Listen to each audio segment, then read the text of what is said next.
How many beats are you producing a day to be able to give people 15 beats? When I come in here, I produced 20 before in a day. I produce 10 is the normal though. On one day, 10 beats? Yeah. That's crazy. If I'm with Mike Lee, we can do like 30. Like when I went to do Sanctified with Kanye, I had like 100 beats. 4015 jours. C'est ce qu'il a fallu à Mustard pour décrocher son numéro 1 au Billboard Hot 100 et pour faire danser la planète tout l'été. De Patty Cake à Not Like Us, il a su traverser toute une génération dans le but de marquer l'histoire de la musique. Il a composé pour Kendrick Lamar, 2 Chainz, Chris Brown, il s'appelle Mustard et voici son histoire générique.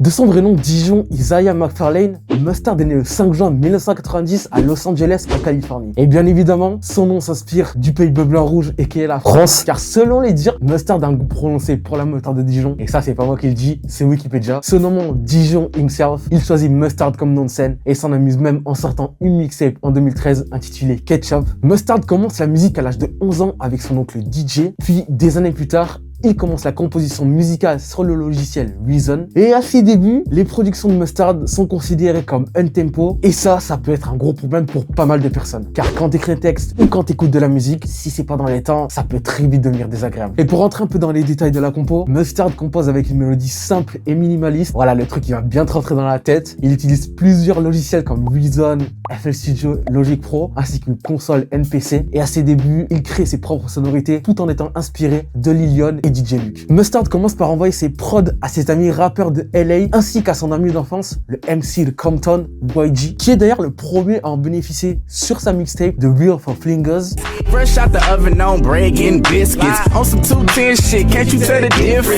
Ainsi que sur la mixtape Just Feed Up où ils obtiennent ensemble leur premier succès commun grâce au morceau Patty Cake. Do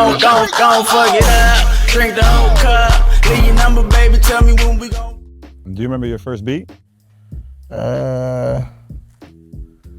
It's called Patty Cake from YG. It was old, it's crazy. Was that in Reason still? Was that Fruity Loops? All the stuff was in Reason. I just now started using Fruity Loops.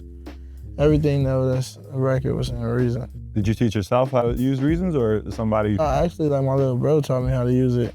He was making beats. And same dude, Mike Lee.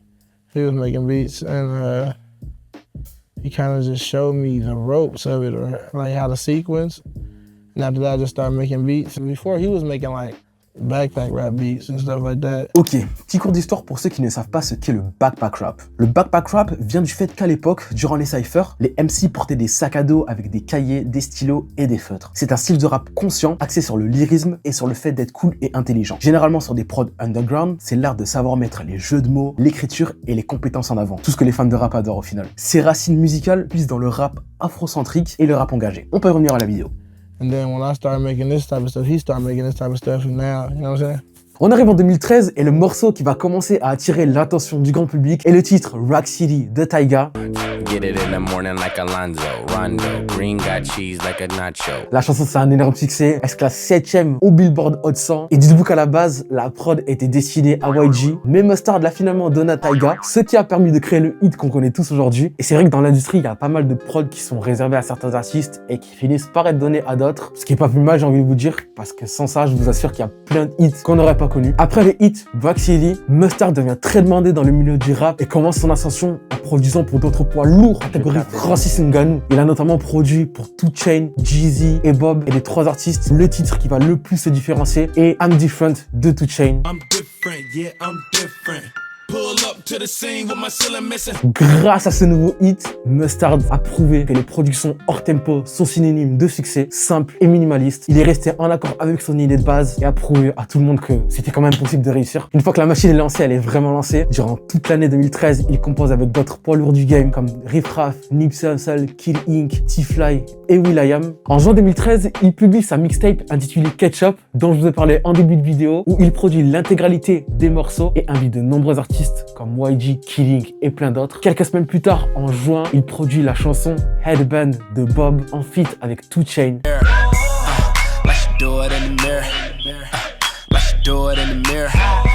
Morceau qui atteindra la 21e place du Hot R&B hip-hop song. What do you think is the biggest difference between a beat maker and a producer?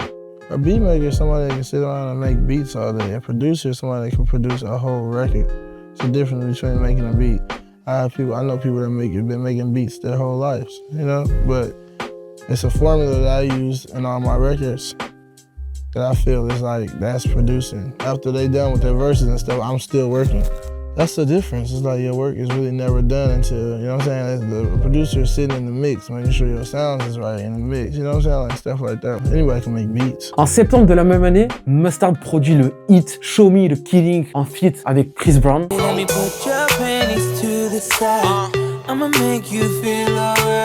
Deux mois plus tard, il annonce sa signature chez Roc Nation, le label de Jay-Z, et révèle qu'il y prépare son premier album studio. Et en décembre 2013, il est nominé producteur par Hip Hop DX, qui est un web magazine consacré au hip-hop. En 2014, Mustard enchaîne les morceaux à succès comme My...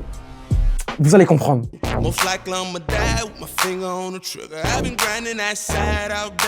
Je pense qu'on va s'arrêter là. Je suis pas encore monétisé, mais j'ai pas du tout envie de me faire strike. Le morceau est lourd, mais si vous voulez vous ambiancer, allez-y tout seul. Who Do You Love de YG.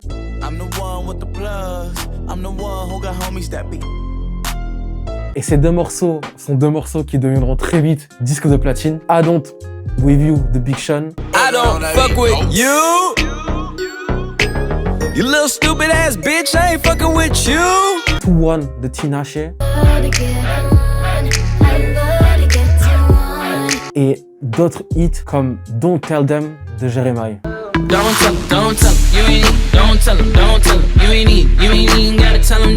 On y arrive enfin. Mustard publie son premier album solo, 10 Summers, totalement produit par ses soins et accompagné par des légendes du game comme Pushaz, Jeezy, 2 Chainz, Big Sean, Lil Wayne, bref, la crème de la crème. Son album est salué par la critique XXL, lui décernant AXL, saluant la variété des prods alliant G-Funk, Gangsta Rap et Ratchet Music. En 2015, Mustard lance son propre label 10 Summers et l'un des premiers membres est le rappeur RJ. Tous les artistes actuels signés dans le label sont Mustard, qui a franchi une étape importante de sa carrière avec son premier numéro 1 au Billboard Hot 100 avec le titre que vous connaissez tous, Not Like Us de Kendrick Lamar, cumulant à l'heure où j'écris cette vidéo 1,9 milliard de streams. Et la May, qui pour son premier single Boot Up a battu le record du plus grand nombre de semaines à la première place du classement R&B Hip Hop Billboard pour une artiste féminine, certifiée 7 fois platine par la RIA, l'équivalent de la Snap en France. Elle enchaîne les succès avec son album Ella May, certifié double platine. Tiana Ledé, avec son titre X, certifié platine. Son album Kiki, sorti en 2020, atteint la 5e place de nombreux classements Billboard Top R&B et son album dépasse le milliard d'écoutes en streaming. Amira, auteure et compositrice de 20 ans, qui a publié sa première vidéo sur TikTok en mars 2021 en reprenant le morceau Happier Than Ever de Billie Eilish, cumulant 11 millions de vues. 6 mois plus tard, elle est signée chez 10 Summers. Son premier EP, Wish It Wasn't You, est une plongée innocente et joyeuse dans les pensées d'une adolescente de 18 ans obsédée par les garçons. Et le dernier artiste, District, passionné de musique depuis toujours, il a enregistré ses premières compos sur ordinateur et c'est dans ses années lycée qu'il se plonge corps et âme dans la musique. Son flow et ses intonations mélancoliques ont attiré l'attention de Mustard, qui a décidé de le signer en 2022 et sa série d'EP Installation 1, 2 and 3 sont la preuve d'une musique sincère et fidèle à elle-même. Grâce à toutes ses compétences acquises durant les dernières années, Mustard a très bien su endosser la casquette de directeur de label en signant des artistes à succès capables de réaliser de nombreux hits et ça c'est vraiment pas donné à tout le monde. Je pouvais pas finir la vidéo sans parler du hit qui nous a fait danser tout l'été 2024, Not Like Us. Aïe. Monster on the beat, ho, Debo, any rap nigga, he a freak throw, man down, call like Amber Lambs, tell him. Morceau issu du clash entre Kendrick et Drake. Il y a je ne sais pas combien de vidéos qui parlent du clash, je suis vraiment pas là pour ça. J'ai juste envie de rappeler la victoire de Kendrick et de rappeler tout simplement qu'il a éteint Drake sur cette prod composée par Mustard, qui a fait du Mustard simple et minimaliste. C'est frais, c'est dansant, ça rappelle la victoire du Clash, un titre qui est resté 53 semaines au Billboard Hot 100 et c'est signé Mustard. Not Like Us, c'est la preuve que le beatmaking est aussi un marathon en continu. Présent depuis les 13 dernières années, Mustard n'a obtenu son numéro 1 il y a à peine 2 ans et c'est vraiment cette détermination qui va vous amener où vous devez être, qu'importe le projet. Et c'est vrai que ça va être plus facile pour certains et plus compliqué pour d'autres, mais tant qu'on croit en nous, c'est le principal. Et moi, j'ai juste envie de vous laisser avec ces 2 derniers extraits d'interview qui montrent parfaitement la résilience de Mustard. C'était Canvalera. Allez, ciao, ciao. You know, like, when it's time, it's time. Like, you know, like, And also, I'm a firm believer on it only takes one. Yeah. And that's with everything. It's not like, I always tell my homies like that do music, it's like you get one hit, it can change your life. I'm sure there'll be a lot of young, aspiring producers watching this interview. Yeah. What words of wisdom do you have for them? Stay yourself and do your own shit. Don't let nobody tell you that your shit is regional, because see, they told me that. Don't let nobody tell you that what you're doing is not what you're supposed to be doing. Do what you want to do. If you're passionate about what you're doing, then stay at that shit, because ain't nobody else gonna be as passionate as you are gonna be about your shit. Stay focused and stay on your own shit, because if you don't, nobody's gonna care. Attention spans like this. You can be on today and off tomorrow. That's how serious this shit is. Nobody know that pressure that it is. It's a lot of pressure. People can forget about you. You done seen somebody come with a hit record and just disappear. You don't know where the fuck they are no more. I'm not gonna be like that.